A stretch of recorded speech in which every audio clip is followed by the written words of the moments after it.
చెప్పిన అన్ని కూడా వాస్తవాలు, దాన్ని కాదనట్లేదు. అయితే ఇక్కడ సమావేశమైంది మీకు జరిగిన అన్యాయం, దానికి ఎలాగ నాకు న్యాయం చేస్తారని మీరు అడుగుతున్నారు.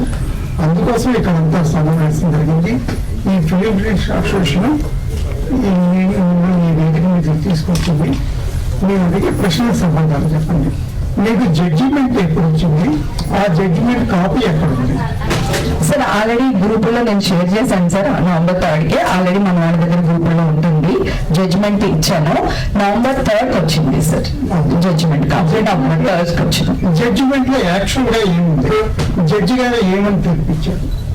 జడ్జి గారు తీర్పిచ్చింది సార్, ఆ డ్రగ్స్ కేసు కి నాకు ఎలాంటి సంబంధం లేదు, నేను నిర్దోషిని.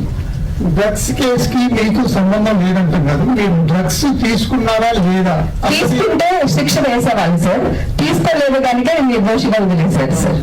నిర్దోషిగా వదిలేయడం లేదు పరిస్థితులు. మీరు డ్రగ్స్ తీసుకున్నారా లేదా అన్న పాయింట్ లో అది క్లారిటీగా తీసుకోలేదు అని పరీక్షలు, రక్త పరీక్షలు కానివ్వండి, ల్యాబ్ టెస్ట్ వాళ్ళు అవన్నీ వాటి ఆధారంగా వాళ్ళు చెప్తారు. అవునండి, వాటి ఆధారంగానే చెప్పారండి. ఆల్రెడీ మేము అప్పుడే ఆ జూన్ తర్వాత నేను కూడా టెస్ట్లు ఏదైతే ఉందో అది నేను పబ్లిక్ గా పెట్టాను సార్. ఇదిగోండి నా టెస్ట్లు, మీరు ఎక్కడికి రమ్మన్నా వస్తారు మీడియా వాళ్ళు, మీరు టెస్టులు చేయించండి. నాకు కోర్టుది నమ్మొద్దు, చట్టాన్ని నమ్మొద్దు, నన్ను నమ్మొద్దు, శిక్ష అని నేను ఆల్రెడీ ఇచ్చాను సార్. మొత్తం బ్లడ్ రిపోర్ట్స్ కూడా నేను లైన్ లో పెట్టాను సార్.